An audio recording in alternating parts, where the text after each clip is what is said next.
Half an hour away from the opens in Shenzhen and Shanghai. Markets are shut here in Hong Kong for a holiday. You're watching The China Show. I'm Yvonne Man with Annabelle Droulers. Our top stories, Asian markets trading sideways. As we said, Hong Kong is today on a holiday. Traders very much focused on the dollar after its worst first half loss in over half a century. Investor sentiment also taking a hit as President Trump threatens to impose a fresh tariff level on Japan. The White House says trade deals are coming after the 4th of July holiday. And a major shift for Apple as it weighs using outside AI tech to power a new version of Siri, trying to catch up to rivals in Silicon Valley and beyond.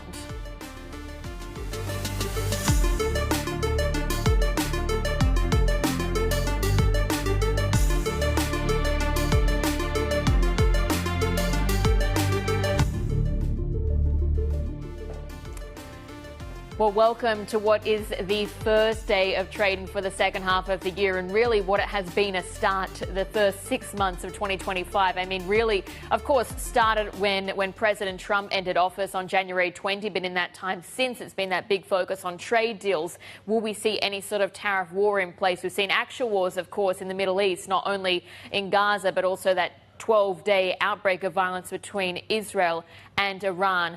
Off the back of that, also concerns around the health of the U.S. government debt. But off the back of that, we've seen really a range of different, quite outsized moves. So we mentioned there the dollar gauge, for instance. It's been the worst start to the year for the dollar gauge, going all the way back to 1973. We've seen Treasury yields going back or pulling back as well. This expectation we're going to start to see Fed easing around the corner.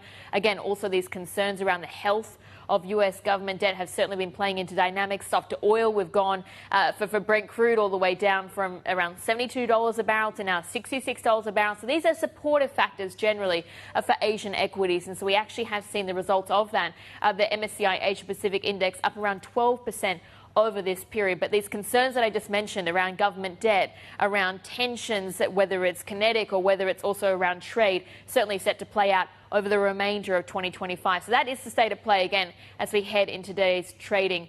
We're seeing Asian equities mostly moving to the upside. Taiwan, so far the standout.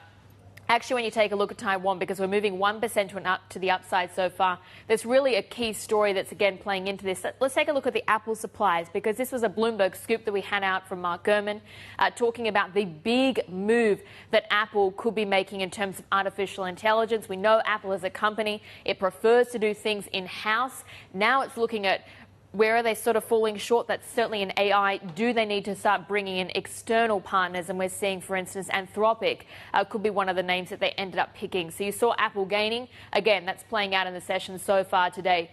To note as well, the Taiwan dollar, because, of course, a lot of these are Taiwanese names, the Taiwan dollar. We saw a slump yesterday late into the day. A bit of concern around the strength that we're seeing generally of the Taiwanese currency, these exporters feeling the pinch from that. But we did actually have that speculation. Maybe we saw some more intervention from the central bank. So that's that one there. But let's also take a look at what we're seeing ahead of the open for China today. Again, if you think Asian equities have been resilient, so have Chinese ones so far to start the year. We've got the MSCI China Index, for instance, up around 16%, I think, Yvonne, so far. Yep, certainly it's been a pretty good quarter when it comes to equities in general, right? We'll talk a little more about what the second half looks like with Junbei Liu. She joins us here in this hour as well. Let's get to our top story now. President Trump says he may impose a fresh tariff level on Japan over their unwillingness to accept U.S. rice exports. Now, his threat comes just a week before the deadline for higher trade levies, with the White House signaling deals may only come after the July 4th holiday.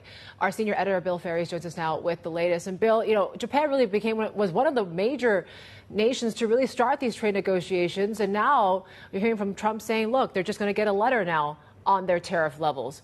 What happened? What broke down? Yeah, President Trump, and his top aides were saying even a month ago that they thought Japan was at the front of the line when it would come to negotiating a new trade deal. They were always in that top list. The president expressing a lot more frustration in recent days. You mentioned his comments about rice exports to Japan, saying that they don't take enough U.S. rice, even though they have had some issues in their domestic rice market with supplies and distribution. And a few days ago, he was talking about U.S. auto exports to Japan as well. The U.S. imports a lot more Japanese autos than Japan takes in return. Right now, the U.S. has a 25% tariff on those Japanese imports. So the president seeming to get to focus on a couple of these really key issues for his administration, and it does seem to be putting some of the talks in jeopardy, with Trump now saying, maybe I'll just assign a tariff rate and we'll move on. That will probably be a very alarming sign to other close U.S. allies when it comes to the status of their own trade talks, with that July 9th deadline looming just next week. Yeah, and of course, one of those allies as a bloc is the EU, and we're also getting some updates on how their own discussions are going. Yeah, another interesting case here, the EU saying that they may be willing to accept a base 10% tariff rate on many of their exports, with the hopes that they can negotiate some carve-outs or lower tariffs for things like pharmaceuticals, alcohol, semiconductors, and things like that. Steel and aluminum, of course, as well, are high on their list. It's not clear how that's going to play out with the administration. It was just a couple weeks ago that Scott Bessent and some of the top aides in the Trump administration were saying that the EU may get one of the last trade deals.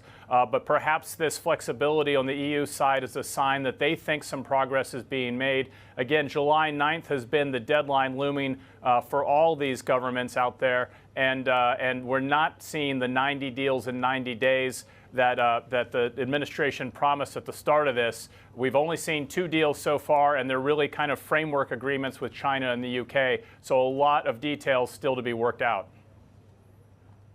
All right, Bill, thank you. Bill Ferry's there with an update, our senior editor. We're tracking the moves in Taiwan dollar, as Bill mentioned here. And just after that slump yesterday, we're actually seeing the currency extend here this morning, that gain to now about 2% against the dollar. So there was a lot of intervention talk of whether, the Taiwanese were a little getting to that threshold, or maybe the dollar was a little bit too strong, the Taiwan dollar, I should say. So maybe we're seeing a little bit of that. But certainly there's a lot of questions now on where this goes and what the central bank is going to do. They've stayed quiet, relatively speaking, in the face of all this. But there you go. Some more strength this morning for the Taiwan dollar, Bell.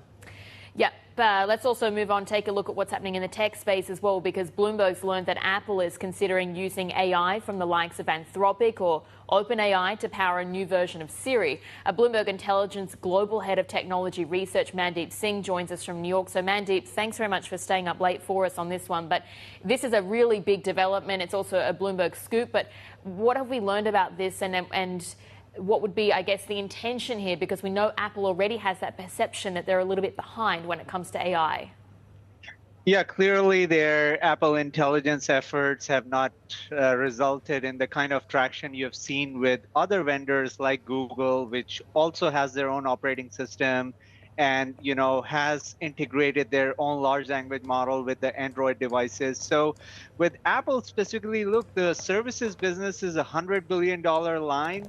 And a lot of that depends on offering the kind of services that are available on Android. So in this case, a lot of the LLM functionality around calendar, mail, some of the things that Siri could offer, those are the things that can be enhanced with generative AI. And picking Anthropic makes sense because Anthropic doesn't really have a consumer-facing business like a Google does. So even though Apple has traditionally partnered with Google for search, they don't want to partner with Google here because clearly there is some conflict in terms of Google, rolling out their own model on Android.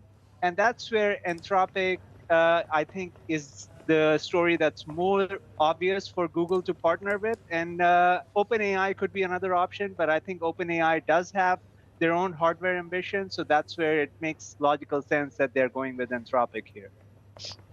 Yeah, quite a significant reversal to what they've done before, and maybe also an acknowledgement that they are kind of lagging behind in this whole AI race. So when it comes to CapEx then for Apple, Mandeep, Are they going to have to raise CapEx like its Mag 7 peers? It'll be interesting to see if Apple goes as big as, the other hyperscalers like Microsoft, Google, and Amazon. I mean, we've seen those companies raise their capex to the tune of, 70 to 80 billion dollars now for this year, and expectations are they're going to grow at least 15 to 20% for next year. So we're talking about $100 billion potentially in capex from each of these hyperscalers. I think Apple can't really make that jump from less than 10 billion to, close to 80 to 100 billion. So it will be more in increments. But clearly, they realize they have underinvested in generative AI. Partnering clearly is a near-term solution, but in the long term, I expect them to have a large language model strategy. Probably an acquisition makes more sense. But the names that have been thrown around so far, I don't think they're going to come cheap. So that's where partnering makes more sense right now. All right, Mandeep, thank you so much. Mandeep Singh there, Global Head of Technology Research for Bloomberg Intelligence, joining us there as well. Staying on tech, there has been some news here and there when it comes to what the TikTok and the sale of its U.S. operations is really, right? And we're hearing it is this consortium, which does include Blackstone as well as Oracle. What more do we know? Yeah, and Andreessen Horowitz, so that's sort of the three, and they were the initial three, but we're sort of getting more details that's being leaked, because I think what's been interesting out of the discussions that you've had between the US and China, we haven't really been hearing that much about TikTok, and so there's sort of been this speculation, because you've got that deadline that's been extended so far 3 times. Right now it carries through to mid-September, but yes, this consortium, as you said, it is still contingent, though. Is China going to be approving this? Yep, certainly if they get that nod, that's certainly the big thing. But yeah, it's interesting. It is separate from the discussions that we've been hearing between the U.S. and China at the moment. So is it a separate issue? Is it something else that's going on? So that's one thing to watch very closely. We're also counting down the opens there in Shanghai and Shenzhen. Hong Kong is shut for the July 1st holiday, but certainly we're watching very closely as we wrap up what has been a pretty interesting first half and volatile first half for markets. We get the market take coming up next. This is Bloomberg.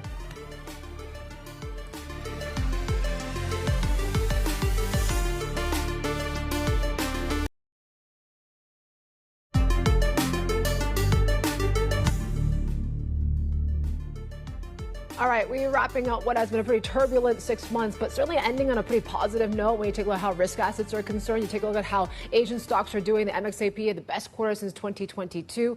EM Asia, for example, best first half in 8 years. The dollar, as we talked about, though, that seems to be still the clear loser in all this. The worst first half since 1973. Dates us back to when Richard Nixon was president. And the S&P, of course, racking out another all-time high and really the best quarter since 2023. So overall, it has been quite a sort of turnaround when it comes to equities, the like. Let's bring in Junbei Liu, co-founder and lead portfolio manager at TenCap. Junbei, it's great to have you. We talk about how volatile this first half was, but ending things still on a positive note. What's in store for the second half, especially because there's so many expectations about where tariffs are going to be and how the Fed's going to do? Look, I do think the second half is actually both pretty positive still. We disagree with many calling for a big sharp fall in the share market. We think the fundamental of the market is pretty strong. Yes, we do have more tariff-related news headline coming through, but we will have more framework put in place, as we have seen with China and Japan, the like. The finer detail of those trade negotiations often take a long time and sometimes can take years. So, our view is that there will be some level of framework put in place, and that's good enough for the market. And what's also good is the resilience of economic activity. In the U.S., things are going, still holding up pretty well. It will slow down, but so it's already analyst expectations, and it's actually tracking not as bad. And if you look at the earnings momentum, the last quarterly result for the U.S.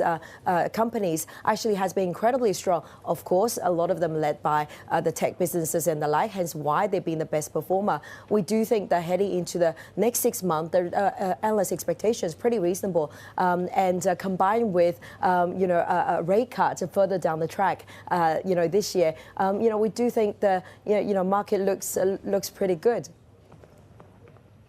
It does seem that there's some factors that are still going to be holding up. We see a weaker dollar ahead. We see lower Treasury yields. We see lower oil. I mean, these are all supportive factors for equities. So if you were to think about your year-end expectations, what would be your prediction on the upside that we see for major indexes, US, China, Australia as well?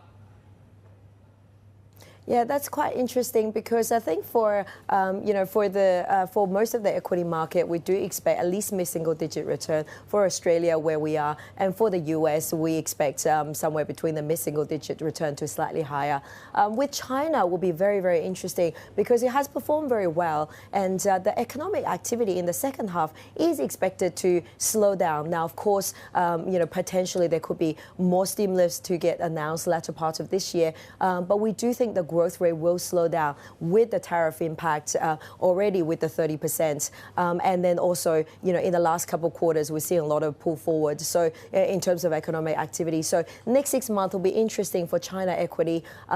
We do need to see, more sort of stimulus towards a more, more consumer-oriented space. But we do aware that some of them are actually tapering off, and we are sitting there waiting for the next package to come through. So China equity will be interesting to watch. But around the world, though, however, we do think that the market will be pretty stable. You will have your volatility as we go through those sort of trade and finer detail of trade. But we do think that kind of provides a buying opportunity. The U.S., though, I mean, you have the S&P back at records. You have Treasury still, having the best month since February. How should I be looking at dollar U.S. assets now, Junbei, here? Can I really fight the Fed and fight U.S. stocks? Yeah, that's true, right? So there's many people talking about, continued weakness of US dollar and the like. Usually in the environment where we're going through a cyclical upturn, we should see weakness in the US dollar, but it's been incredibly weak. We do think that there will be more capital, core capital, allocate a bit more money out of the US and diversify into other markets like the Europe, like Australia, like the rest of the Asia. But we do think the US will remain to be the core market. As a defensive and safe haven asset. We actually saw it quite recently that when we have the volatility in terms of the Middle East unrest, that we certainly seen the more support into the US dollar asset.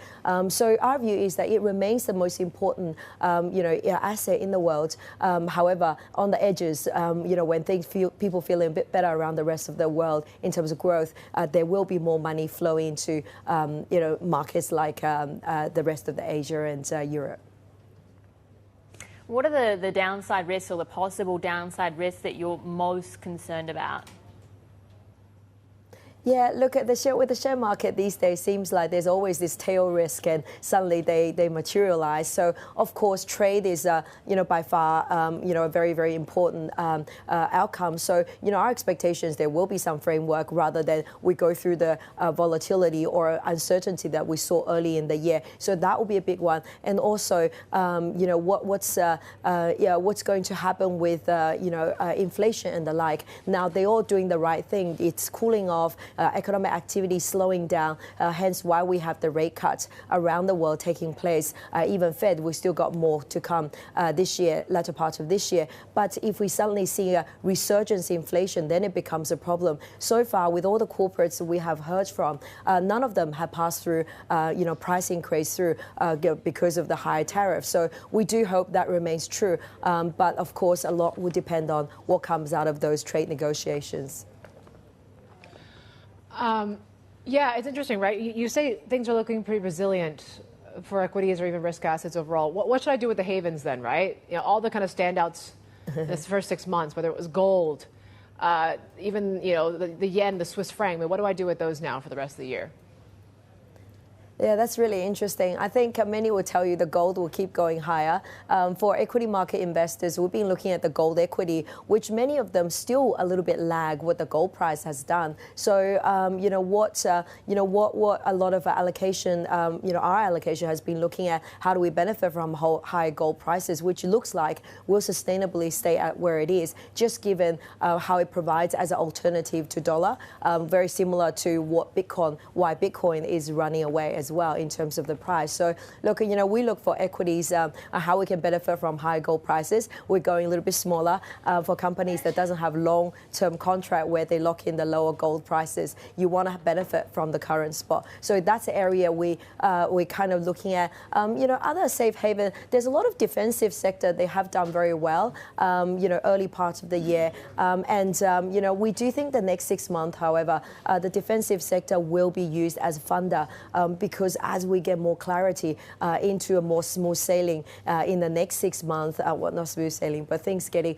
a little bit better than it was. We expect more people with all those capital sitting on the sideline to be put into the equity market, put to work. We will see more of that coming through. So all of that will drive a better equity market, but a bit of a sell down, maybe funding out of some of those defensive names.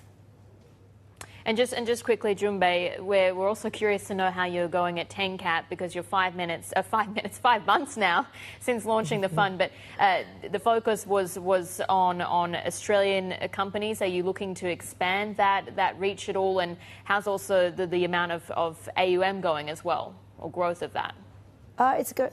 Yeah, it's going incredibly well. We hit 1.6 billion. We won many new accounts, and we look to expand into Asia as soon as we could. But look, there's nothing like launching the hedge fund into market volatility, and that's where we find our opportunity. So yes, thank you very much. It's going very well, and we continue to grow. Right, that was Junbei Liu there, co-founder and lead portfolio manager at 10cap. And we are counting down to the open of trading in mainland markets. Hong Kong is shut today for a public holiday, but we are seeing those looking to open fairly steady. But we will have more on that just ahead.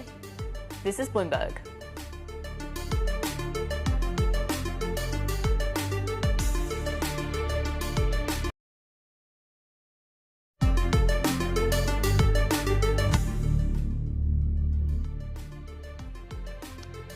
It's a public holiday here in Hong Kong, so not much really on your agenda here today, but certainly we're still tracking what's been going on with Wang Yi, the foreign minister in Europe, and we've been talking about the negotiations between Europe and the U.S. We're looking to see what Europe and China, those talks and how that fares as well. We talked about how it's Establishment Day here in the city. Caixin China PMI numbers coming out in just a few minutes as well. Still watching that stronger renminbi. We're still at those strongest levels we've seen since November, and we'll see that fix once again here today. Was pretty much in line, but still on the stronger side. And we're watching, of course, obviously public holiday. What does this mean for Macau? Gaming revenue also coming out later on today as well, Bill. Yeah, also taking a look at some of the analyst actions. So Henderson Land, for instance, they've just had a raise from HSBC. So that's an increase of 25% implied from the last closing price. Pharma company as well issued overweight at Morgan Stanley, so that implies a 45% increase from the last trading price. And Green Tea Group, that's also an interesting one because it's just got a new buy from GF Securities, but it did list just about 6 weeks back and is so far trading pretty much at the listing price. More ahead. This is Bloomberg.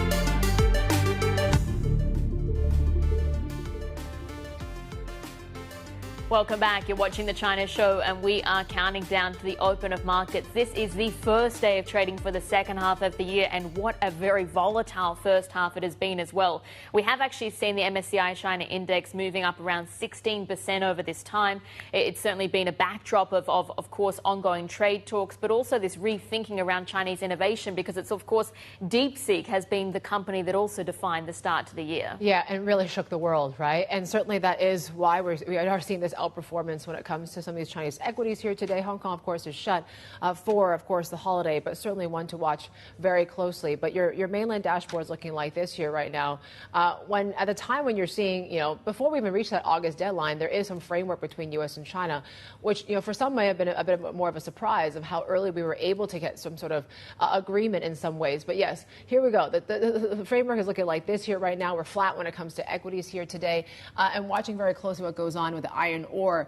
The Dalio futures are lower, but if you take a look at overall the Singapore futures, I believe we've just notched about 5 months of declines for that commodity there. Shanghai crude still seeing slight pressure here this morning, and we're watching when it comes to bonds here, pretty much flat, but still seeing a little bit of pressure there this morning. Not a whole lot of movement, though. It is pretty quiet overall. You take a look at how some of the movers that we're seeing here, if any, Apple suppliers, given our scoop about how they are maybe tapping into OpenAI to maybe help with their sort of AI development and the like here. What does that mean for some of these Apple suppliers? Well, they seem to be heading lower here today.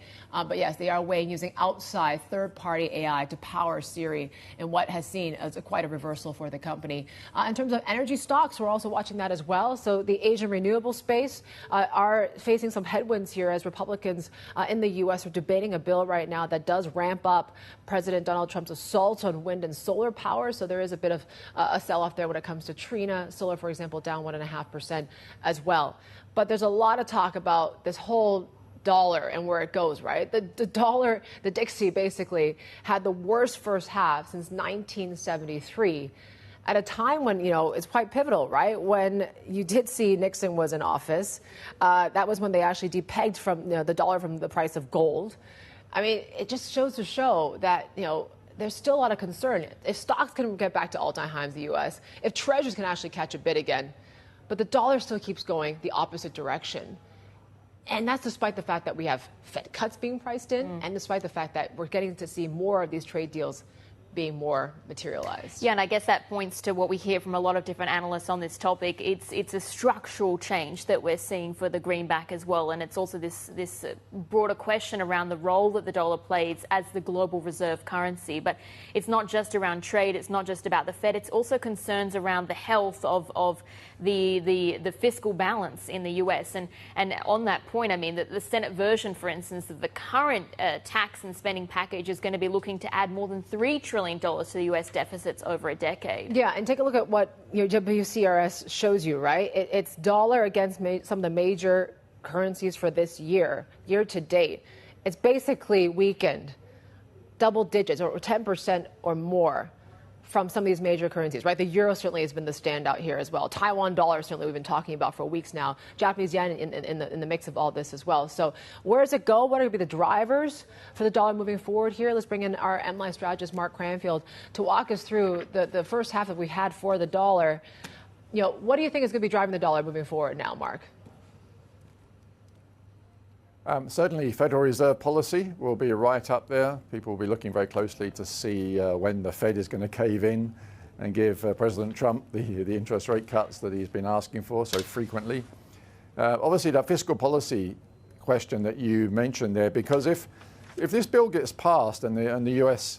does expand what's already a pretty bad fiscal deficit position, and it starts to get even worse, it won't be too long before the rating agencies will be looking at that and saying that we may need to downgrade the sovereign rating of the US again. We had Fitch do it not too long ago, and that may be a recurrence of that, because we've also had Treasury Secretary Bessent say that he doesn't want to issue more debt in the long end of the curve because yields are too high. So if you're going to issue more debt anyway, you're going to have to do it more at the short end. And the rating companies don't like that. They don't like to see debt skewed towards short maturities because that's a much higher risk.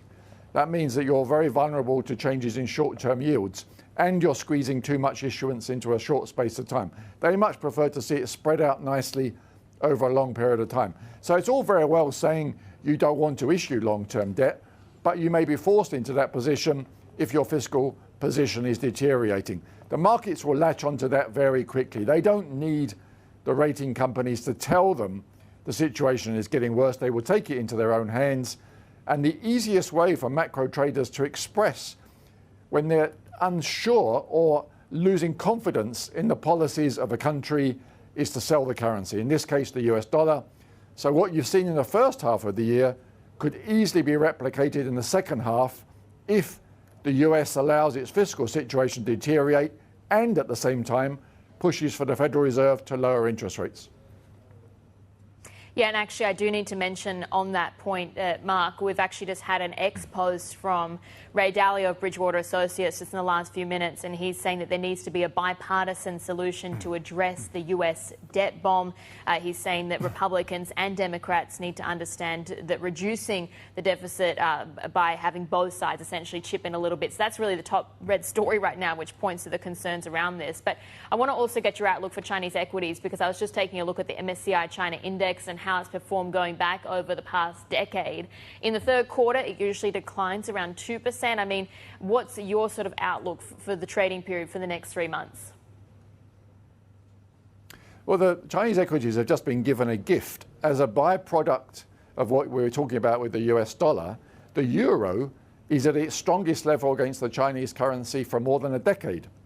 Now, China obviously is looking for other markets to export into because the US are beginning to close the window there because of tariffs already in place and ones that may come down the track as well. So that picture is becoming more difficult for Chinese exporters, but Europe is the next biggest market, and they already export plenty there, and they'd love to export even more.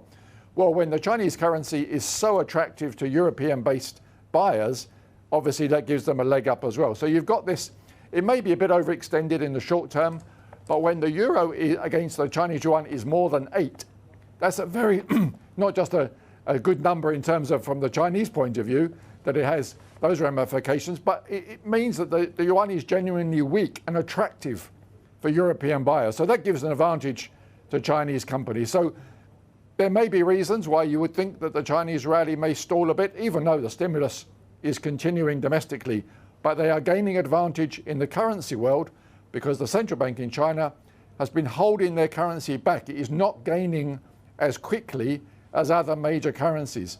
And so by doing so, it's giving China an advantage. And they may stick with that for quite a while yet. Yeah, and I'm seeing what's happening in Japan, right? The Nikkei is seeing some pressure here. There's concerns around what this U.S.-Japan trade deal is going to look like, and maybe some doubts around that. But then we also have this 10-year JGB sale happening later on today as well, Mark. How are you looking at Japan today? And you haven't even mentioned BOJ Governor Ueda. He speaks later today at the European Central Bank meeting in Sintra. Now, today we've had pretty strong Tankan, a much better Tankan report than expected. The Bank of Japan meets later this month. At the moment, expectations are low. Traders are not thinking that they will change interest rates. Governor Ueda would have seen that Tankan today. He's made it clear that he still sees the door open to a further rate hike this year, at least one. And that window now has just got much wider for him, considering the strong data today. He often uses overseas meetings as a time to be a little bit more hawkish than he would do when he's speaking at home. It wouldn't be at all surprising, and that's maybe why we're seeing the yen get a bit stronger this morning. It wouldn't be a huge surprise if Governor Ueda sounds a bit hawkish tonight and sets up the ball rolling for the Bank of Japan to raise rates later this month. There's a lot of work to do. There's more Bank of Japan speakers to come later this month. But it could well be kicked off today. Currency market will be the first place that you see it. The yen will react. Equities won't be too happy, and we'll probably see JGBs falter as well.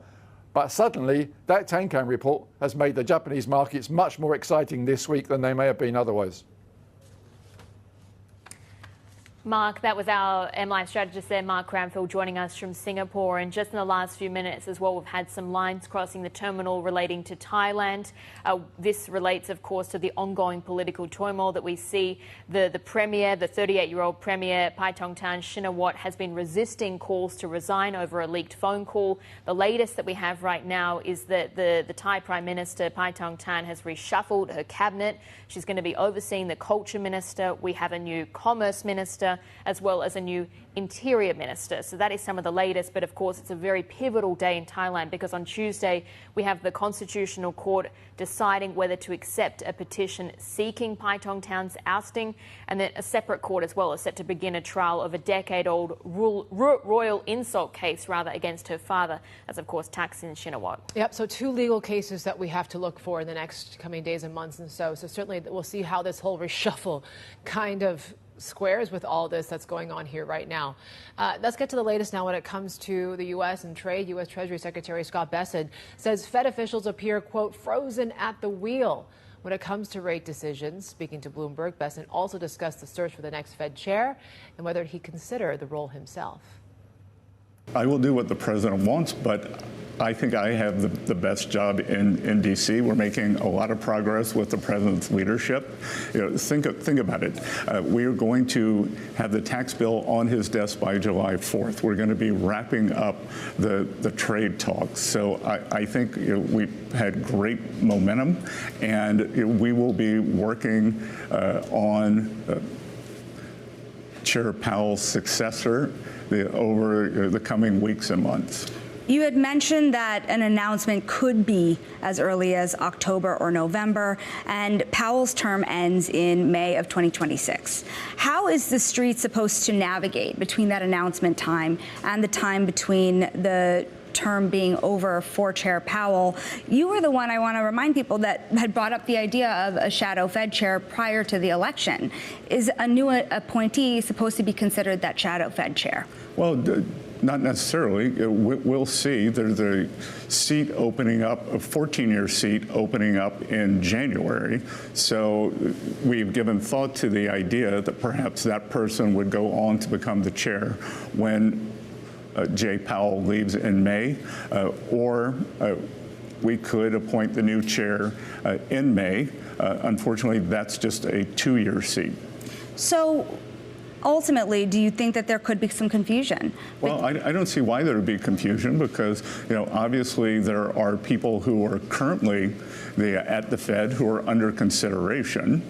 So why would there be confusion if that you add another candidate in January? So what about Fed policy as it stands today? The president has voiced his preference for lower interest rates. There have been investors, but also most recently the Bank of International Settlements, warning about any inflation risks tied to the tariff policy. Realistically, how much can the Fed lower rates this year? And what is the level and rate of unemployment that would suggest a faster pace of rate cuts? Economically, what has to slow? Well, look, I said during my confirmation, I won't talk about the mistakes the Fed's going to make. I'll only talk about the ones they have made. They made a gigantic mistake in 2022. And as I like to point out, medical studies have shown that people who fall tend to look at their feet, which makes them fall more. And my worry here is that having fallen down on the American people in 2022, Fed's now looking at their feet. We have seen no inflation from tariffs. If we do, which we don't have to, then there'd be a one-time price adjustment. Nothing is more transitory than that. So, Team Transitory, having failed the American people in 22, they seem a little frozen at the wheel here. And that was the U.S. Treasury Secretary Scott Bessent speaking with Bloomberg's Sonali Basak there, and it really kind of perfect sort of setup to what's going to be happening, the big panel happening in Sintra later on today. As Dave calls it always, it's the Avengers of the central bankers. They're all going to be assembling in Portugal. Obviously, it's going to be a big one, given the fact that there's so much disruptions when it comes to Trump's policies and the like, and obviously the pressure from Jay Powell to cut rates as well. So what are the central bankers going to say about that? Certainly is one key thing. And really, what's the whole inflationary impact, too? Yeah, and also let's just sort of recap. I mean, who's going to be sitting on that panel? You've got Jay Powell, but it's also going to be his peers from Europe or the Eurozone, Japan, South Korea, and the UK. So this is a blockbuster panel. And actually, just to mention, Francine Lacroix, our colleague, will be moderating that one. But it's certainly going to be really interesting, because global central bankers are pretty much paralyzed at this point, trying to understand, as you said, the outlook for inflation. Then you've also got the outlook for growth and what exactly happens with Trump's tariff policies. Yeah, everyone seems to be sort of on hold right now, right?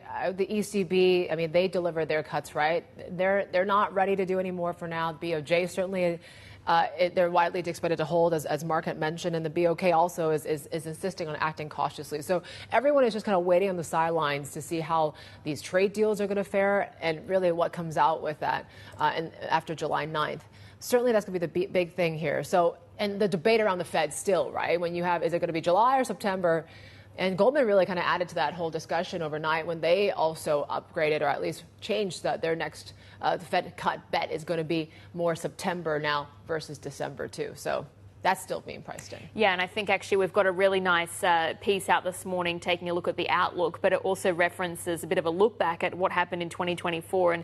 And the view from our columnist, Craig Sterling, is that it sort of morphed that panel into a group therapy session at the trials of setting interest rates at times of political stress. So again, it'll be really interesting to see the tone that's set today. But a reminder, of course, you can see the live coverage of that panel later today, as we said, from the ECB forum in Portugal. It is going to be moderated by Francine at the time that you can see on your screen. We'll have plenty more ahead. You're watching The China Show, and this is Bloomberg.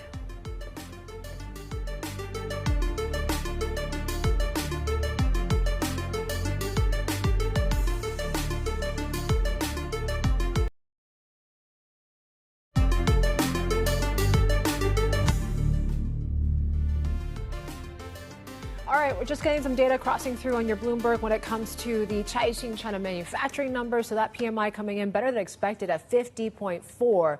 The estimate was for a 49.3 print, and certainly we have seen some improvement there on the manufacturing floor. The private sort of gauge, a bit different from what we saw yesterday in the official gauge, where we are still seeing contraction there in the official numbers. But yeah, I think it is certainly seeing a little bit more resilience in this gauge in particular too. Yeah, I think it's interesting to draw that contrast as well, because of course the main gauge tracks more of the SOEs. The private one is more focused on the exporters, and these ones, of course, could have really been benefiting from the detente that we got in Geneva, and so you saw perhaps further shipments during this period. But let's also take a look at another line that's just crossed the terminal. This relates to the biotech industry in China, and we've just got an announcement that China is planning steps to support innovative drug developments, and so they're going to be looking to boost investments in innovative drug developments as well. So we are seeing an initial reaction here. Some of these stocks are moving to the upside. They're also saying that these innovative drugs will be included in medical insurance. So that's, of course, a really big step forward as well. But, I mean, biotech, we continue to see China trying to move up the value chain when it comes to the pharmaceutical industry. Yep, and we're also watching property stocks here in China after we saw some home sales data, right? So home sales continue to decline in June and putting further strain on the economy and underscoring the need for fresh support measures. So the value of new home sales from the 100 largest property developers stood at about $47 billion. Now, according to Bloomberg calculations, this data represents a 23% fall in value from the same time last year. And as we've been keep talking about, right, we still haven't quite found that floor in this property market. We're checking some of the developers here today. We'll see if there's any sort of reaction. There you go. Yeah, you've got most of these to the downside this morning. Of course, as you said, it's that question of are we nearing the end of the slump, or how far away would it be? We've actually got some new research as well out on this, and our Bloomberg intelligence team is saying that China might still need stronger supply-side reforms like buying back unsold homes to try and reduce the bloated inventory. But of course, we have been hearing this for quite a while. And actually, we've been speaking as well with the CEO of Korea's sovereign wealth fund, says that China's property sector remains a major concern in investment considerations. Park Il-young also told us exclusively that geopolitical tensions continue to cloud the outlook. In terms of Chinese market, it's a little bit tricky, and it's a little bit complicated to invest in Chinese market. Is that an economic consideration? Is that a geopolitical consideration? Yeah, both. And the Chinese tech sector is very promising. At the same time, Chinese property market and macroeconomic condition is a little bit unclear. Also, as you said, in the political point of view, we see the rivalry and the tension between the U.S. and China. So we have to consider this point, and we expect this trend will be continuing for the time being. So now we also seeing some fundamental change of the world economic order. So now from the globalization to we have more the protectionism and supply chain disruption. So every countries are trying to protect their industries, key industries, including AI and tech, high tech is one of them. And that was Park Il-young there, KIC chairman and CEO, speaking exclusively with Bloomberg's very young David Ingles. Play more ahead. This is Bloomberg.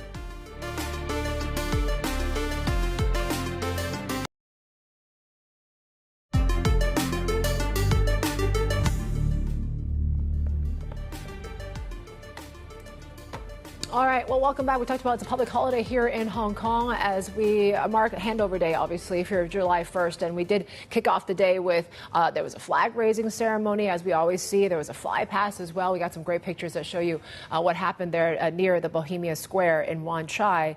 And that it seems like it was a beautiful day for it. But certainly, it is a day that marks a lot. And in particular, it's also the 5th anniversary of the Beijing imposed national security law as well. You take a look at outside the streets, there are big billboards that talk about this anniversary.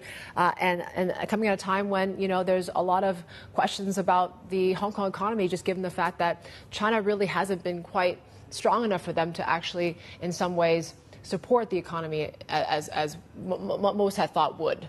Because we still see a Chinese economy that's still, in some ways, seeing some headwinds. Yeah, and I guess sort of Hong Kong maybe feels it from both sides, not just sort of concerns about the global backdrop, but also the mainland economy. You have people here that are routinely travelling across the border, and so that's also putting pressure on local businesses. But as you said, it is the 5th anniversary of that national security law, what's been called a watershed moment for the city's its transition. But we'll just shift now and take another look at what's happening in markets this morning, because we are 25 minutes into the trading session so far, and we're keeping a very close watch on what's happening with the automakers in particular. This is after Tesla actually raised their price for their Model 3 long-range price to 285,000 yuan or thereabouts, but very interesting move given that Tesla was really the one that sparked the initial price war. Yep, and we're watching brokerages in particular here. There's a new name there that is applying or at least seeking for a Hong Kong crypto license. That's Tianfeng Unit there. The stock is still slightly lower here this morning, but yes, we'll have a lot more on the way in the next hour. You're watching The China Show.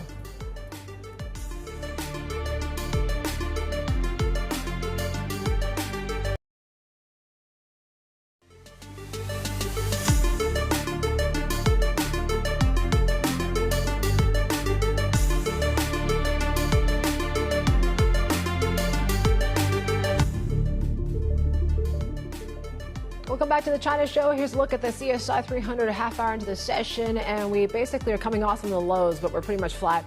It is quiet out there. We're talking about some thin trading, and volumes are quite low here today, given the fact that Hong Kong markets are shut for the holidays. So certainly we're watching very closely what goes on, but certainly it's kicking off the second half on a pretty meh sort of sentiment here today.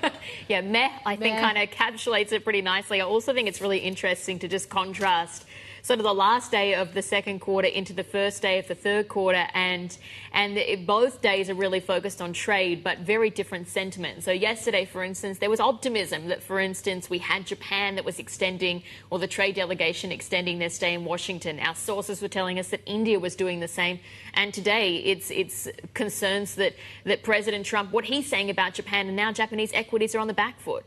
Yeah, it seems like something's falling apart in the whole U.S. and Japan trade negotiations right now. So we'll see. We'll get an update with Bill Ferry's coming up. But yes, there you go. We did come off some of the lows, as I mentioned, as we got that Caixin number from China. The PMI actually was better than expected and above 50. So at least that is a positive sign that maybe some of these exporters are taking advantage of this 90-day truce to front load exports here, right? So 50.4 was the official number for June as well. Yeah, and again, it's sort of a different theme because yesterday we had the broader survey. We still had that manufacturing gauge in contraction territory, but today the private reading above 50. Let's taking a look at the broader market sentiment today. Again, you're seeing Asian equities here that are generally moving higher. It's been a very strong start, even with a lot of volatility, but overall a pretty solid start to 2025. We've got the broader gauge up around 12% over the past 6 months. Going into the second half, we've got this expectation that maybe we see more progress, or a lot of traders would hope to see further progress on trade. Also the start of Fed easing that will be playing into it as well. So we're looking ahead to the Sintra Forum, for instance, later in Portugal today, that will give us further insights into what Jay Powell is actually thinking right now. But that is, again, as we said, the outlook for equities today. Japan, of course, as we said, leading the decline so far. Yep, let's get to the latest on Japan now. President Trump says he may impose a fresh tariff level on the country over their unwillingness to accept U.S. rice exports. His threat comes just over a week before the deadline for higher trade levies, and with the White House signaling deals may only come after the July 4th holiday. Let's bring in our senior editor, Bill Ferry, who's here with us, and just tell us why we're seeing these talks break down a bit between the U.S. and Japan now. Yeah, I mean, it's hard to know what the strategy is here. President Trump obviously signaling some frustration, but he may also just be trying to get a little last bit of leverage as talks enter the final phase. We know, if we step back a month ago, the administration was saying that Japan was near the top of the list when it came to their focus on getting a trade deal. The Japanese were very quick to send a delegation to the U.S. to start talks after those April 2nd tariffs were put in place. So we're not going to know for a few days whether this is just more of an attempt to get some leverage or if it signals real issues. President Trump has expressed, as you mentioned, frustration about the amount of rice imports Japan accepts. He's also expressed frustration about the trade in autos between the two countries. The Japanese economy importing a lot fewer American automobiles than the U.S. economy does. So those are two hiccups we've seen in the last few days. Whether it really amounts to something is not something we're not going to know that until we get a little bit closer to that July 9th deadline. Yeah, and tariffs on autos and car parts is also a big part of the discussions around trade with the EU. Yeah, that's right. I mean, the EU seems to be willing to accept, according to our reporting, a flat 10% tariff rate on many of their exports, but they are negotiating lower rates or zero rates for some key sectors. We're talking about alcohol exports, things like semiconductors, automobiles, steel, tariff, things like that. So the EU looking for generally a flat rate, but with perhaps some carve-outs. We don't know if that's a sign that they're confident there's been some progress.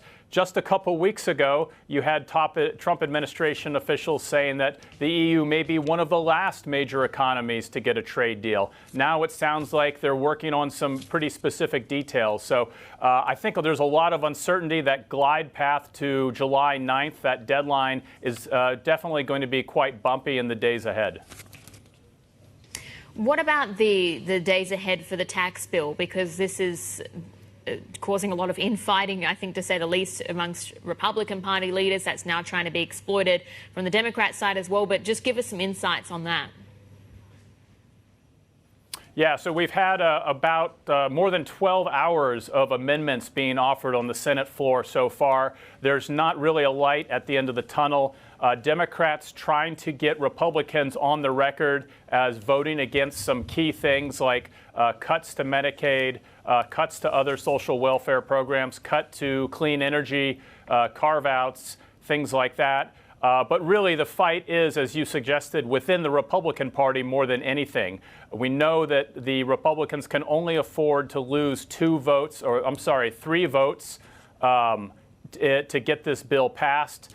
They have basically lost 2 of those. So there's a lot of negotiations going on behind the scene with a handful of Republican senators who still have concerns. The big challenge is if they make many changes to this legislation, it still has to go back to the House. If the bill costs more when it gets to the House, that's going to be a problem for the Republicans there. Republicans in the House also only have a 3-seat majority. So very tight needle to thread here, and several more hours at the very least of debate on the Senate floor before this has any chance of getting sent back to the House for final approval.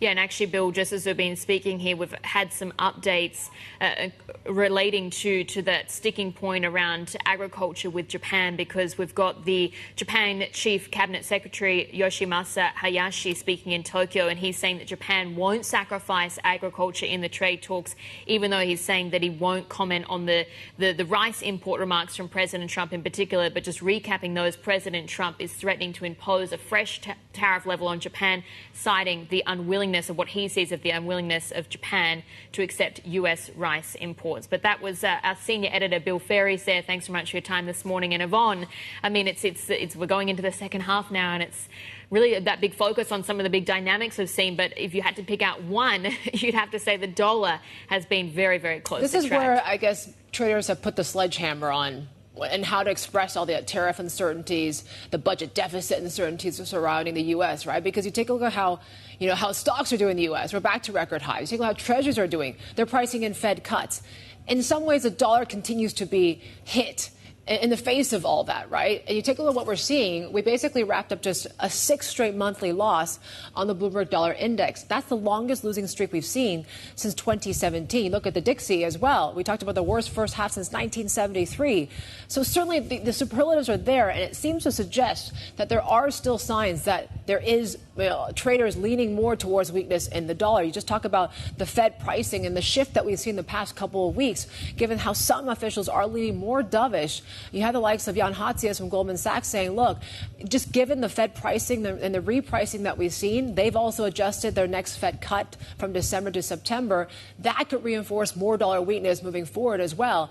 And that is despite we are seeing some progress when it comes to trade frameworks, right? You have trade deals with the U.S. and the U.K., with the U.S. and China, for example. More talks of maybe more coming through in the next few weeks before we get that deadline.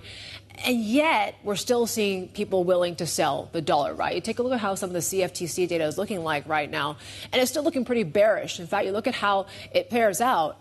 The amount of bearishness and the bets that we're seeing on the dollar is actually near some of the most extreme levels that we've seen dating back to 2009. So despite all the kind of talk and anticipation that the Fed can cut earlier, despite what we're seeing in terms of trade, we're not seeing any movement or reversal in the dollar just yet in terms of sentiment, Bell. Yeah, it's very much a structural story. But let's bring in Mahjabeen Zaman, head of FX research at ANZ. And Mahjabeen, thanks so much for joining us this morning. I mean, there's many that are saying that we see further dollar weakness from here, but you are one of those people as well. So what's your expectation of where we see the dollar trading through year end?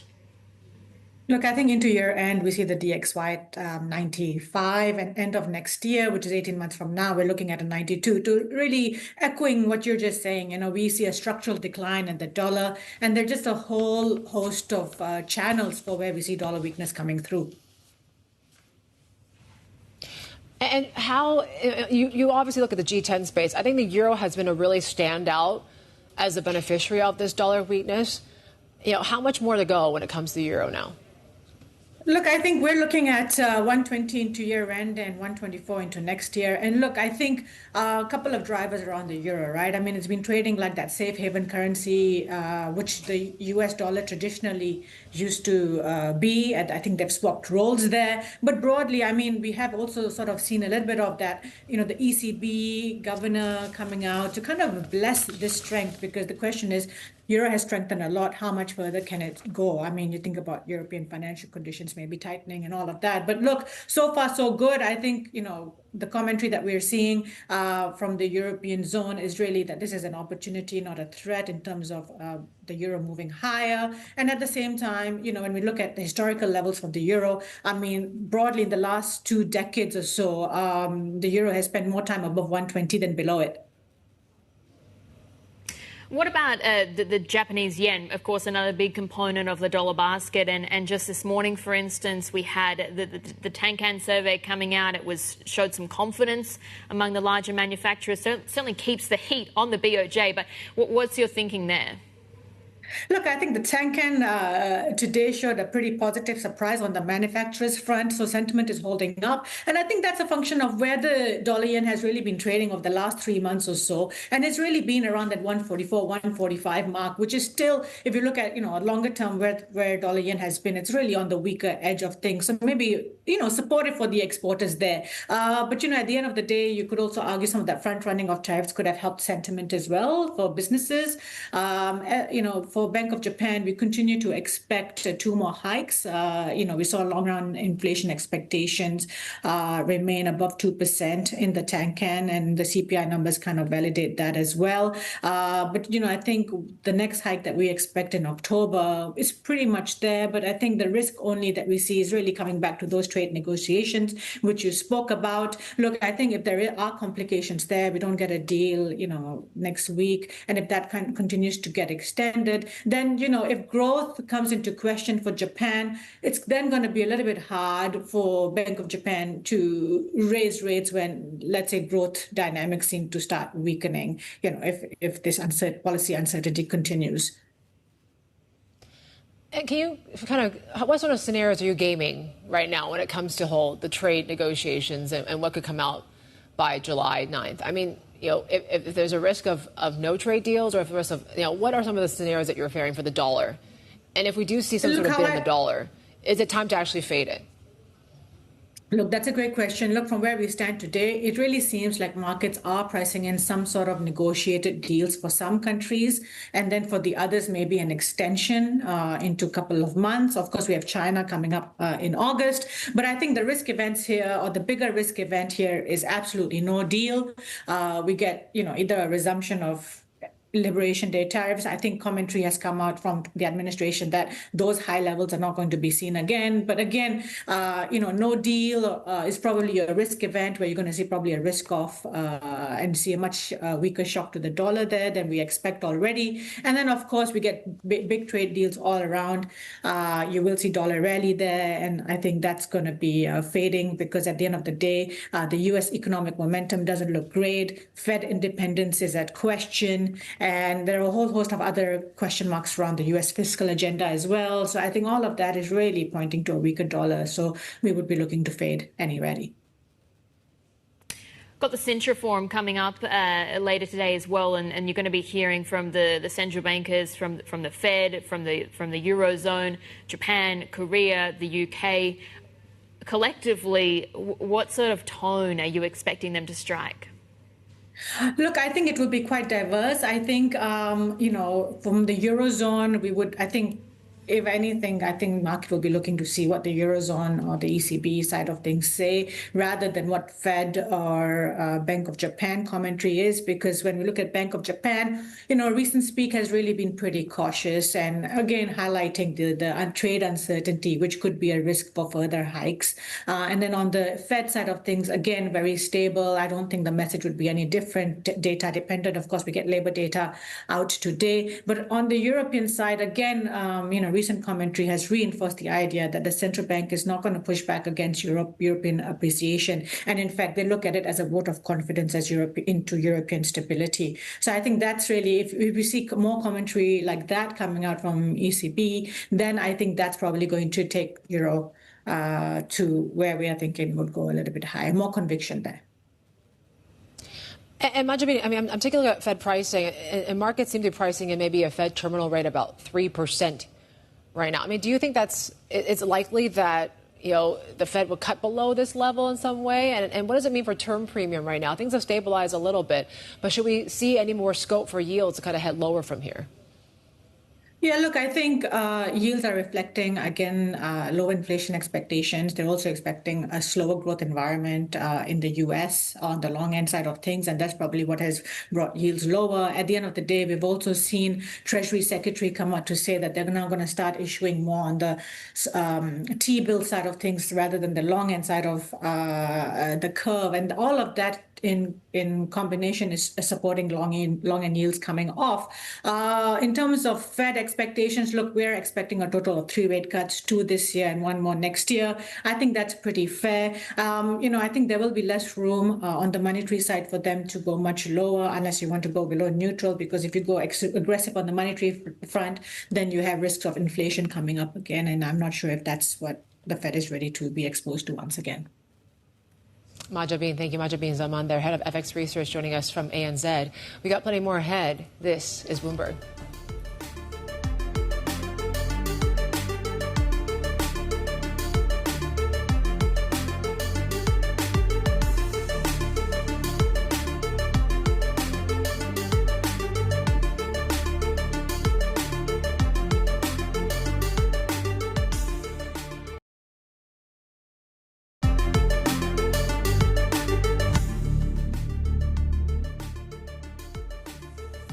Well, Chinese Foreign Minister Wang Yi has begun his week-long trip to Europe aimed at countering U.S. tariff pressure by improving ties with other trading partners. Let's bring in our China correspondent Min Min Lo on what's the latest and what's on the agenda. Yeah, it's a very long trip, and Wang Yi is going to be stopping by Brussels, Germany, France, and he is there to prepare or lay the groundwork for this EU-China summit that is supposed to take place sometime in late July. And there are a lot of issues that both sides have to resolve before then. And top of mind for the EU is the export of rare earths to the EU, because the EU has been largely caught in the crosshairs between US and China when China had required exporters to have export permits to sell these rare earths overseas, because we saw a drop in these export volumes across the board, including to the EU. It was down about 81% in May. So this is top of mind. It's also something that Chinese state media has picked up upon. There was a Global Times editorial today talking about how rare earths should be a point of bond between the two sides rather than a stumbling block. And also saying that other countries have been imposing a lot of export controls on rare materials. And China has in fact been allowing the flow of these rare earths as long as they meet regulatory approvals and as long as they are for civilian purposes. So essentially saying that China is not weaponizing trade, and it's been consistent. It's keeping with international norms when it comes to rare earths. Of course, the other big thing is the trade surplus that China has been running with the EU. It's been hitting record high in the first 5 months of the year. That's again because of the tariff war with the United States. So these Chinese exporters are looking for alternative markets. And where are they going? They're looking for open markets, rich economies, and EU is one of the top destinations. Yeah, and just broadly, those sort of sustained capital inflows that you see into Europe, it's really having a bearing on the currency. And we've been talking about sort of that euro strength that we see, and even 120 coming into sight. But against the Chinese yuan as well, it's now at levels we haven't seen going back to 2014. So is that going to be factoring in? And what does that tell you about how the PBOC is managing the currency as well? Yeah, as you said, it's a dollar weakness story that we're seeing here, and the euro has been climbing, emerging market currencies have been climbing, but if you look at the yuan and you compare it with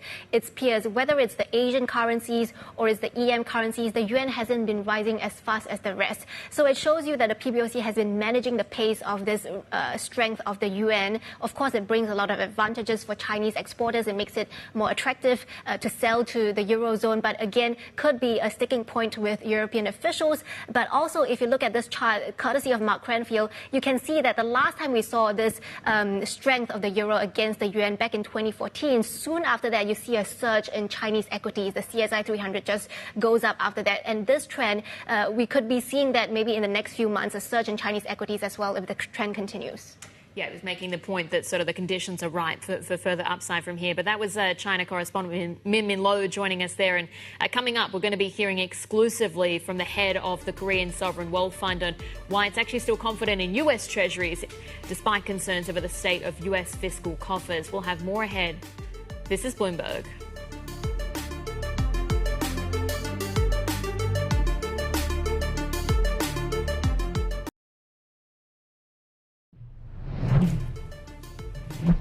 Well, South Korea's more than $200 billion sovereign wealth fund is betting big on North America. Korean Investor Corporation CEO Park Il-young spoke exclusively to us about why the region accounts for more than 60% of its holdings. We are happy to the investment in the U.S. Treasury in a sense that the U.S. Treasury bond gives a very strong liquidity and stable returns. And also, regardless of any short-term market volatilities, we are expecting the stable and the solid returns in the short term. So, for the time being, we maintain our portfolio. The Treasury bond as the core portfolios, but in the longer term, we are mindful of any risks from the supply change from the investors, and also some policy uncertainties. Long term, do you need to be rethinking that? How are you looking at your exposure to U.S. Treasuries longer term, and how are you looking at potential alternatives to U.S. Treasury? Are there alternatives? We are now reconsidering our asset allocation. We understand our long-term the returns are largely depend on our asset allocation. So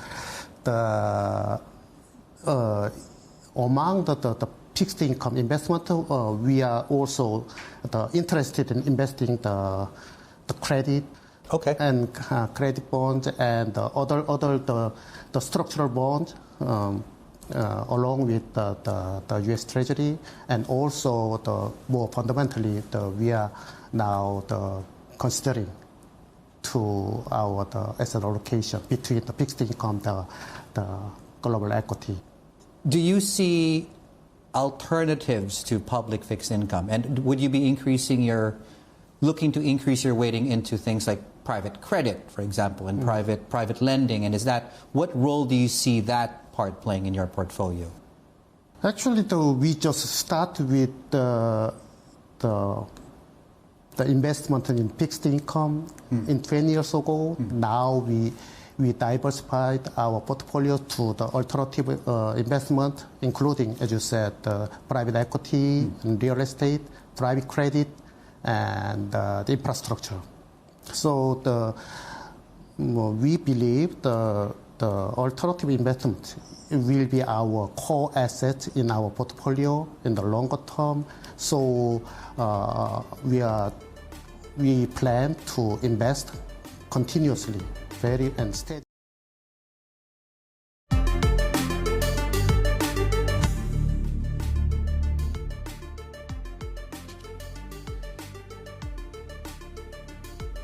11:29 a.m. in Tokyo. Japanese markets are hanging into that lunch break. And, of course, we might need a bit of a breather here just given the sell-off that we're seeing in the Nikkei here this morning. And really, they're seeing most of that pressure maybe because of some of these headlines that we're seeing around the U.S. and Japan trade negotiations, and with President Trump threatening to give a higher tariff level for Japan after they have been talking and debating a lot about what rice and whether, rice imports and the like. We did hear from some of the officials saying, look, they're not going to sacrifice Japan's agriculture. So that more, in some ways, adding to the pressure of where things go from here. Japanese yen is seeing some strength here this morning amid some of this dollar weakness as we talk about, and seeing really the dollar index falling some 10% in the first half, the biggest loss we've seen for the first half since 1973. There is a 10-year JGB auction here today as well. And we haven't even talked about Sintra, and Governor Ueda are going to be speaking there in a couple of hours.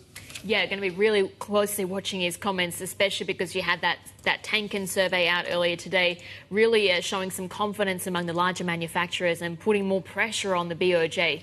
But taking a look at how we're going for Asian equities, because, of course, we're going into the third quarter now, but recapping what we've seen so far this year, and it has been the best quarter for the MSCI Asia Pacific Index going back to late 2022. You talk about some of those factors that have played into that. Firstly, you had some progress, I guess, of sorts on trade talks during this time. For instance, you had the Geneva meeting between the US and China in mid-May, and so that was a positive factor, a sort of de-escalation. Soft dollar that you mentioned, a pullback in treasury yields, weaker oil prices as well. All of these are supportive factors. Yeah, all things look much different than maybe Liberation Day, right?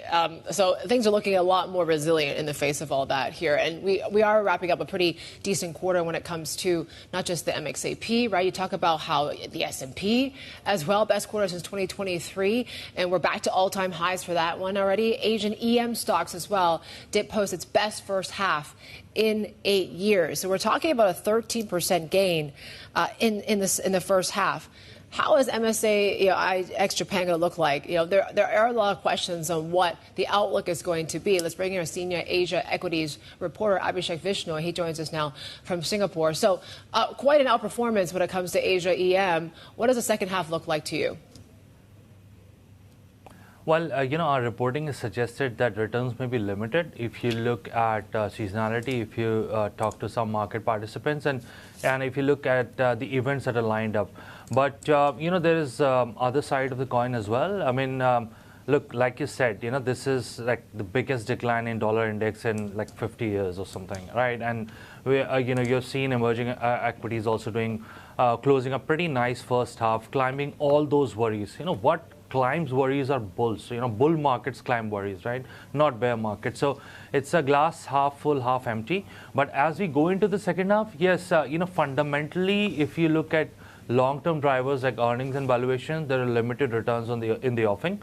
But at the same time, markets are, clearly saying that, these trade deals or trade tensions are not a risk anymore. I mean, there are several stories that our reporters are working on this aspect. And clearly, not just US, but there are many other markets which are finishing around multi-year highs, are close to record highs. And that just signifies, that kind of price action signifies breakouts in offing, not breakdowns. So the trend remains up. fundamentally, returns may be less than first half, but then look, if sell side, buy side, catches up with market's mood, then maybe even returns would be better. Just narrowing it down a little bit more and looking at emerging versus developed Asian equities, that valuation discount of EM is certainly narrowing. Does that sort of dent the appeal, and what's the impact of that? Well, honestly, I mean, you think about EM Asia and then you think about DM Asia. Which one has better growth rates? EM Asia, right? So actually, there shouldn't be any discount on EM Asia versus DM Asia. But yes, having said that, DM Asia, especially countries like Japan, have got the tech chain, those supply chains that were missing when everybody was looking for a China plus one or China plus two strategy. Japan was offering that. It already had that ecosystem. So that's where it started scoring more. There were a lot of corporate reforms that were happening. But look, Japan led the way, but then, similar reforms are happening across EM Asia. I mean, China started it. China has had a great campaign of returning capital back to shareholders. We have seen Korea making significant strides. In fact, this has become the bulwark of the Korean market's rebound, right, apart from exports doing well. So to my mind, and from what our reporting, my talks with fund managers suggest, I mean, I don't think there should be any discount to EM Asia to DM. In fact, they should be trading at premium like they used to, which essentially means that there is scope for the mood to get better on China, and other markets which are trading cheaper relative to India, Taiwan and Korea included. So, by all means, that definitely presents a bit more upside. So, like you initially pointed out, yes, limited returns, but maybe, this is the half where EM Asia outperforms the DM Asia. That was our Bloomberg equities reporter, Abhishek Vishnoi, joining us from Singapore. And let's also take a look at something else. We talk about volatility across the board, but certainly if there's a currency that's demonstrating that today and over the past few sessions has been the Taiwan dollar, because you've seen these sort of late day slumps in the local currency there, not just on Friday, but also late Monday.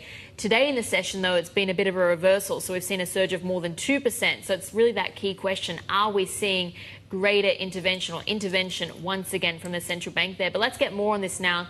Bring in our Taipei FX and rate strategist Chen Hua-Wan joining us and talk to us about this action.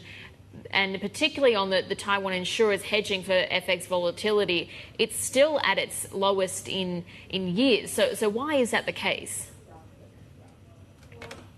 Yeah, as we can see right now, the data we have is as of the end of March. And if we recall that period, that Taiwan dollars is actually weak. And it's like also weak among all the peers.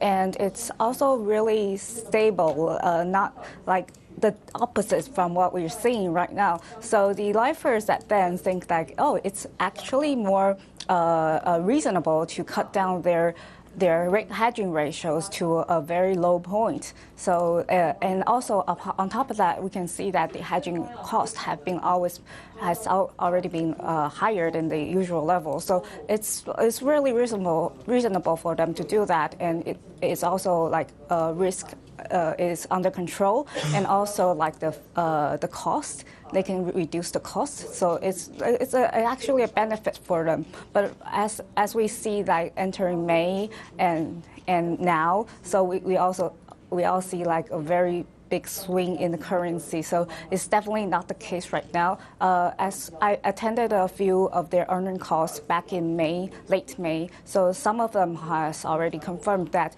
they will add on a bit of their hedging ratios. But I talked to a few analysts, and they all told me that it's not likely that we see a big rebound, but actually a mild growth from the lowest point, the low point we see right now. Yeah, and that certainly is a challenge for a lot of these insurers. I mean, what are sort of the consequences that they're talking about now? Yeah, as we know that Taiwan Life Insurance has like a big chunk of their assets. I think like around almost $800 million invested abroad, and like over 90% of them are invested in U.S.-dominated assets. So right now, as we see the Taiwan dollar surge and amid the weakness behind the greenback. So right now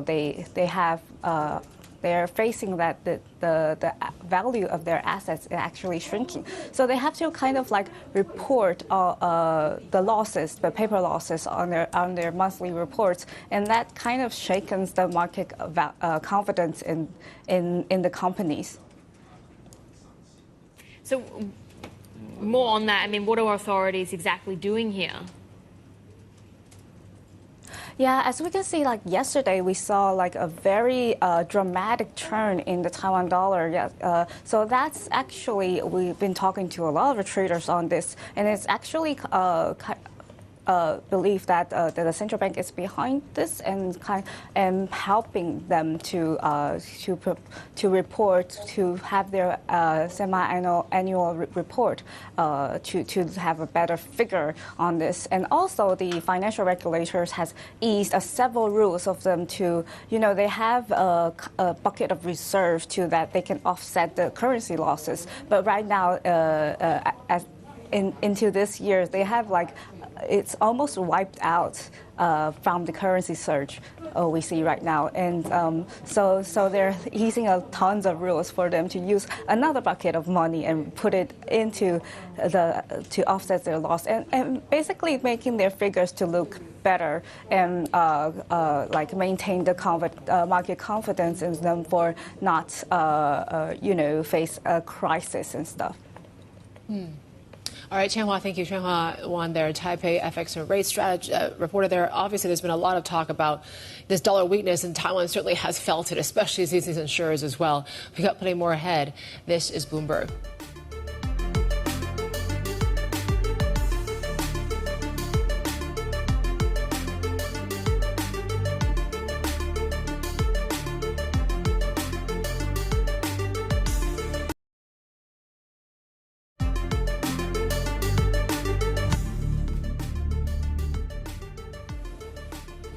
Well, Treasury Secretary Scott Bessent says U.S. trade negotiators are amazed at the kinds of offers they are getting from other countries as a July 9th tariff deadline looms. Bessent told us more about what to expect as talks enter the final stretch.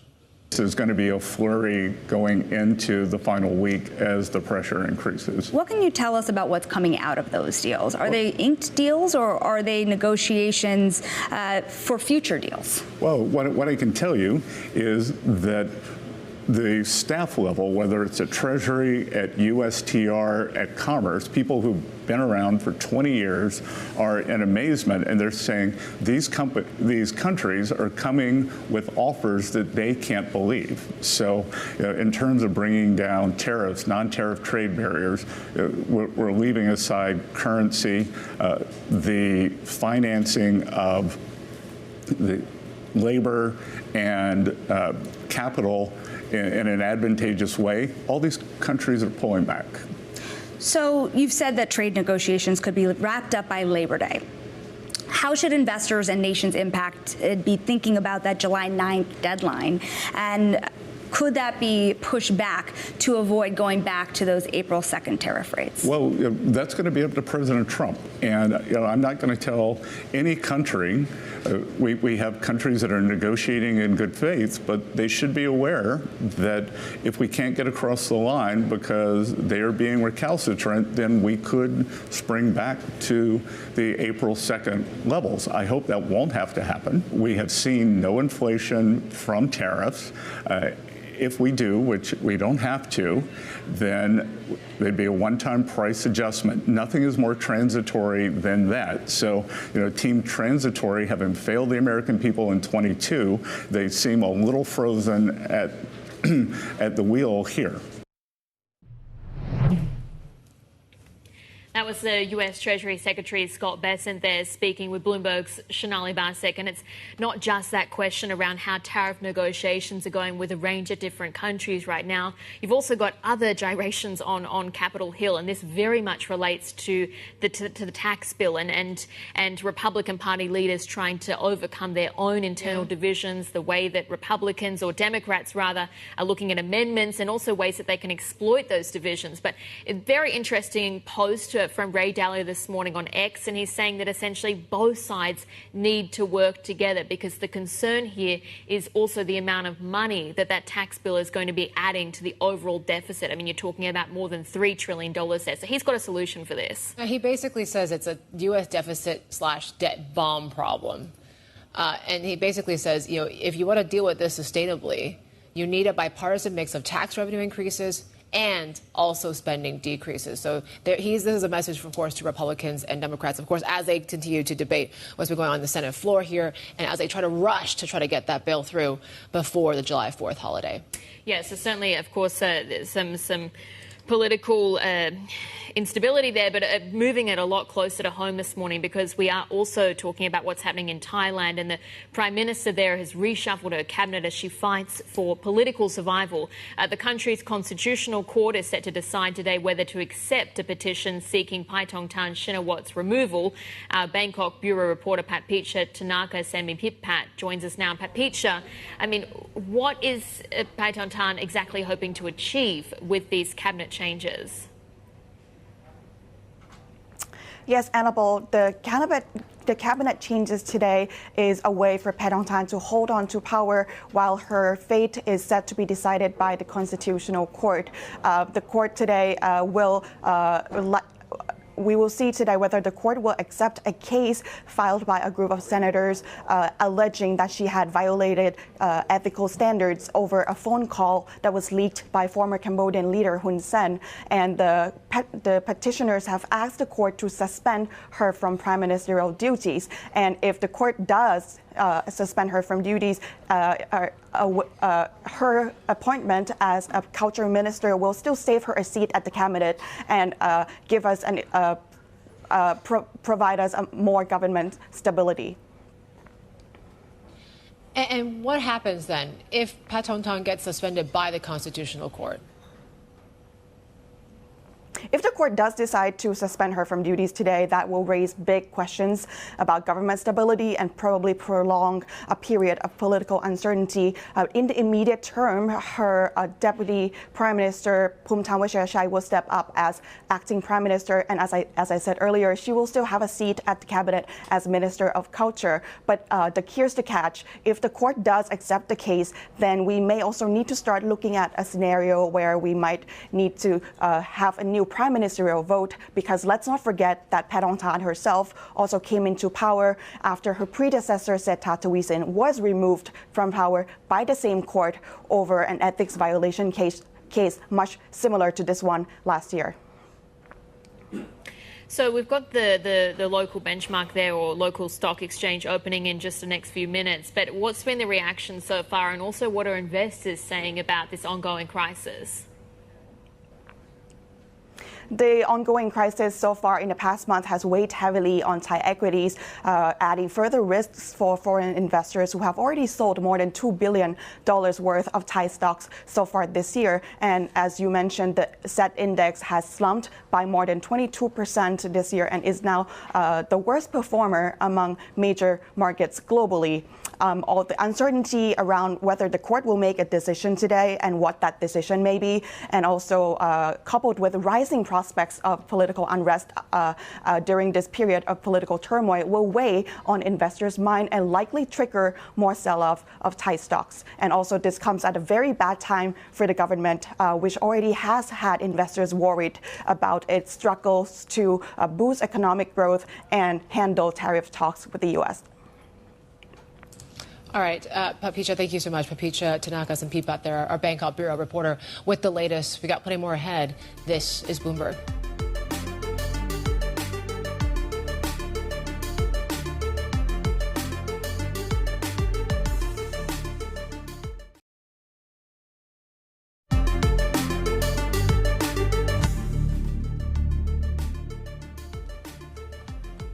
some corporate stories that we're following for you today. The prospective buyer of TikTok's U.S. operations, touted by President Trump over the weekend, is said to be the same investor group that bid earlier this year. Now, it includes Oracle, Blackstone, and Andreessen Horowitz. The first bid for the app stalled in April as trade tensions between Washington and Beijing ramped up. President Trump says the sale depends on approval from the Chinese leader, Xi Jinping. Meta CEO Mark Zuckerberg announced a major restructuring of his firm's AI group that includes a series of new hires. Meta's AI efforts will now fall under a new group called Meta Superintelligence Labs. Superintelligence refers to systems that can do tasks as well as, or even better, than humans. Now, Alexander Wang, former CEO of startup Scale AI, will lead the new Meta group. According to an internal memo, Wang will serve as chief AI officer. And Apple closed up over 2% after Bloomberg revealed it's considering using technology from Anthropic or OpenAI to power a new version of Siri. Now, that would sideline its own in-house models in a potentially blockbuster move aimed at turning around its flailing AI efforts. The iPhone maker is struggling to compete in generative AI, the most important new technology in decades. This has been a really great Bloomberg scoop that we had from Mark Gurman, and I think you can see the market reaction there. But you're also seeing it today in the session. We've got a lot of Asian suppliers to Apple that are also moving higher. I mean, I think the big question is that Apple as a company has been sort of perceived as being a bit behind in AI, and we've sort of seen delays to the rollout of Apple Intelligence as well. So can they get this right, even if that involves an external partner? But can they get it right? Does that then mean you're driving a new upgrade cycle for its devices? But, turning to outside technology, I mean, it could actually be the key if you want to have a turnaround in the near term. Yeah, but what's the cost of using that sort of outside technology, right? And it's interesting, Mark Gurman also spoke with a lot of the employees of Apple and how internally this is being received, right? This potential seismic shift. And if they do go and tap into third parties, does that mean that they take the blame for their lagging in AI efforts as well? And they're saying, look, it doesn't matter. I'll get another job at Meta, because they certainly are poaching people left and right. This is a really great story. I mean, we've talked about this before. That what Sam Altman has been saying is just this sort of competitiveness that you see for talent in Silicon Valley, and that Meta is just willing to offer huge sign-on packages or pay packages of between $10-40 million. They're even up to $100 million. Come and join us over at Meta. But they've got a really big effort in this space as well to build out artificial superintelligence. So if you want to get into the details of that, AI we know because that's the regular chatbot.